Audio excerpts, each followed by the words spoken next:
শেখ হাসিনা সরকারের পতনের পর নতুন করে আলোচনায় জামায়াত বিএনপির সম্পর্ক।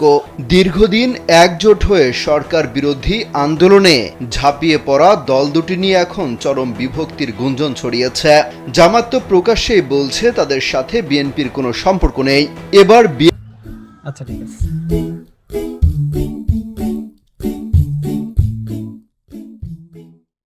বিএনপির বক্তব্য কি সেটা নিয়ে প্রশ্নের মুখোমুখি হয়েছিলেন দলটির মহাসচিব মির্জা ফখরুল ইসলাম আলমগীর।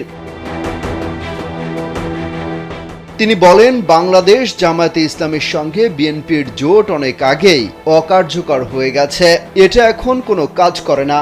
জামায়াতের সঙ্গে জোট নিয়ে মির্জা ফখরুল বলেন, অনেক আগেই তারা যুগপৎ আন্দোলন শুরু করেছিলেন।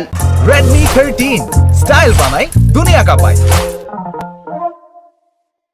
বিভিন্ন রাজনৈতিক দলের সঙ্গে আলোচনা করে প্রোগ্রাম ঠিক করে যুগপৎ আন্দোলন করেছেন সরকার পতন পর্যন্ত। ফখরুল পরিষ্কার করে বলেন, জামায়াতের সাথে তাদের কোনো জোট নেই, তবে অন্য রাজনৈতিক দলগুলোর সাথে তাদের আলোচনা চলছে, কারণ সামনে নির্বাচন আছে। দেশের বর্তমান পরিস্থিতির কথা তুলে ধরে তিনি বলেন, আওয়ামী লীগ দেশকে ধ্বংস করে দিয়েছে, অর্থনীতি, রাজনীতি, মূল্যবোধ সব ধ্বংস করেছে একটি দল। বিএনপির মহাসচিবের দাবি, তাদের দল আর আওয়ামী লীগকে এক পাল্লায় মাপলে হবে না। বিএনপি দেশের সবচাইতে ভালোটা করার চেষ্টা করেছে। সরকার পতনের পর তাদের চেয়ারপারসনও বলেছেন, বিএনপি প্রতিশোধ, প্রতিহিংসার রাজনীতি করতে চায় না। বিএনপি সৌহার্দ্য, ভালোবাসা এবং সুসম্পর্কের রাজনীতি করতে চায়, কিন্তু তাদের দল ক্ষমতায় গেলে হাওয়া ভবন ফিরে আসবে না, এই নিশ্চয়তা কোথায়? এমন প্রশ্নের জবাবে তিনি বলেন, এই বাক্যটা কতগুলো মিডিয়া এবং ব্যক্তি প্রচার করেন। এটার একমাত্র লক্ষ্য দেশের বৃহত্তম রাজনৈতিক দল বিএনপিকে হেয় এবং নেতৃত্বকে হেয় করা। বিএনপিকে দুর্বল করার জন্যই এমনটি বলা হয়। বিএনপি কখনো মানুষের বিপক্ষে কিছু করেনি।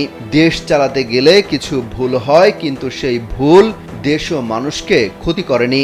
মিডিয়ার যে স্বাধীনতা সেটা বিএনপি দিয়েছে।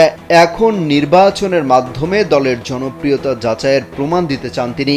বলেন, নির্বাচনে ঠিক করে দেবে বিএনপির কতটা গ্রহণযোগ্যতা আছে। অমিত হাসান রবিন। চাচু, তোমার ফোনে কি মাহফিল আছে? হ্যাঁ আছে তো, শেখ আহমদুল্লাহ সাহেবের মাহফিল, মিজানুর রহমান আজহারি সাহেবের ওয়াজ মাহফিল আছে। কেন? আরে না না, সেটা না।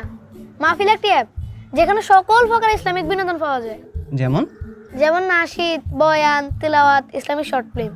আচ্ছা, তা এটা কোথায় পাবো? তুমি গুগল প্লে স্টোরে মাহফিল লিখে সার্চ করো। হ্যাঁ, এটাই মাহফিল। আর শোনো, তুমি তোমার বন্ধু বান্ধব সবাইকে এই অ্যাপটা ইনস্টল করতে বলে দিও কিন্তু।